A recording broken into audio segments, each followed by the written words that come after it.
Back with Dr. Aznavour. Dr. Aznavour, periodontal disease, gingivitis, gum disease, all those names, are they all different things? Is it all the same? What are the stages? And what is the real bad thing about having a gum disease, besides of, I guess, having a bad smell? The biggest issue with gum disease is it's the most common form of tooth loss. That's the biggest issue. There's a few stages of gum disease. Usually there's gingivitis, and then we go into what's called periodontitis. Now, what's the difference between gingivitis and periodontitis? The difference between gingivitis is that gingivitis is the beginning stage. It's the inflammation of the gum, of the gingiva, and that's why it's called gingivitis.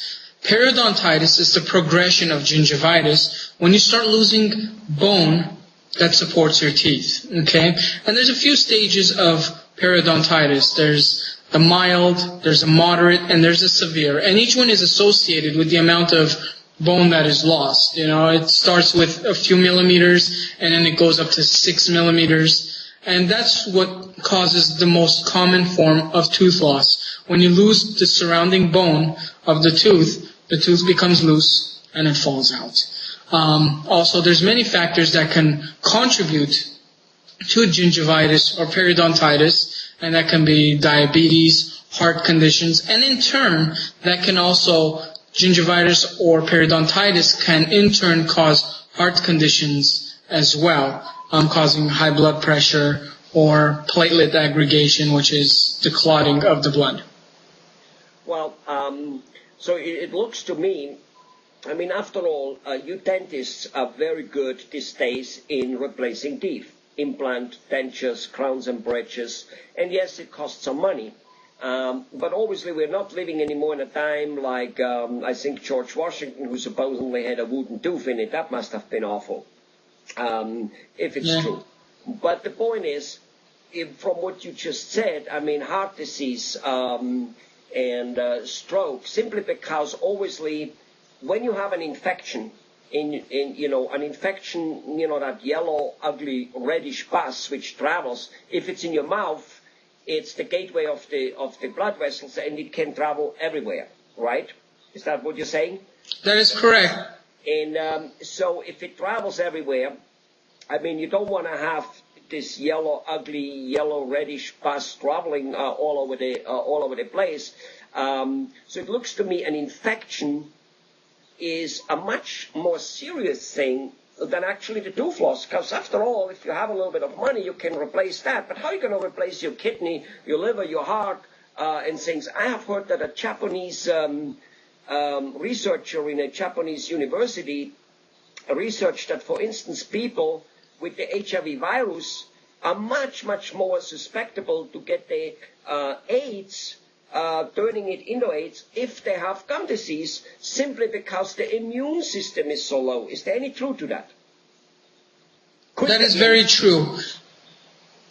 That is true, because that is why, for example, some HIV patients, because their immune system is so low, we have to pre-medicate them with antibiotics before we do any type of cleaning sometimes, because the mouth is full of bacteria, and although you do have a healthy immune system in most of the population, if that bacteria gets into your bloodstream, it's full of bacteria. It's gonna, with a weak immune system, it's gonna attack, either it can attack the heart, it can attack joints, it can cause all kinds of serious infections. And that is why with some HIV patients, we have a consultation with their doctor to see how their immune system is, and according to their recommendation, we will sometimes pre-medicate them so that that bacteria in the mouth will not enter the bloodstream, or if it does, at least the antibiotics are there to help them combat that bacteria.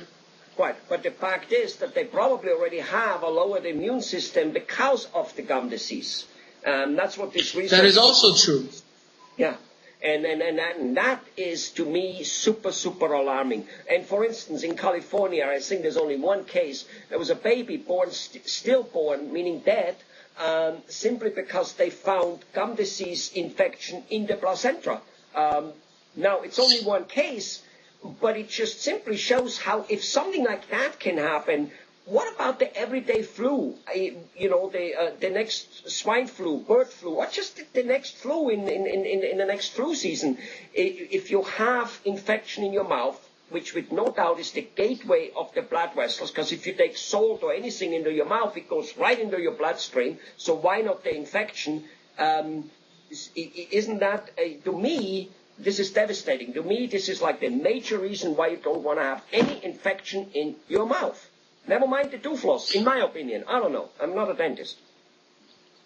Well, that's very true. You have to make sure your hygiene is very good. And one of the things you pointed out, which is very important about the stillborn baby, is that, yes, parents or people who are pregnant that get regular dental care, it shows that people who don't have periodontal disease, their babies are born with a higher birth weight compared to patients who have periodontal disease and are pregnant. They don't take care of their gums. The babies are born underweight. So it affects everything. It affects your whole body. So in terms of bird flu and the swine flu, that I cannot answer because we need more research in that. But it has been shown in the various journals that yes, periodontal disease can cause low-term birth weight in babies. So that's a very, very good point. Well, I understand that there's no research about the flus and stuff like that, but the way I look at it is if there is an infection going on in the body, the soldiers, the immune system has to go there, fight the infection, and it's almost like with fighting many wars on many fronts. If they have to come here and fight your infections in the mouth or wherever the infection went, there must be less soldiers in your body fighting the next, any type of illness, any type of things you could possibly get. It's just a common sense from me. That's, of course, nothing clinically. Oh no, there is no doubt. There is no doubt about that because your body has so much white blood cells, let's say, to fight infections, And if everything is in one area and all the blood pressure is going to that one area and it's depriving other areas of necessity nutrients, yes, that is very true. Well, doctor, I gotta end this interview now. I gotta go to my dentist and clean my teeth. Bye-bye. All right.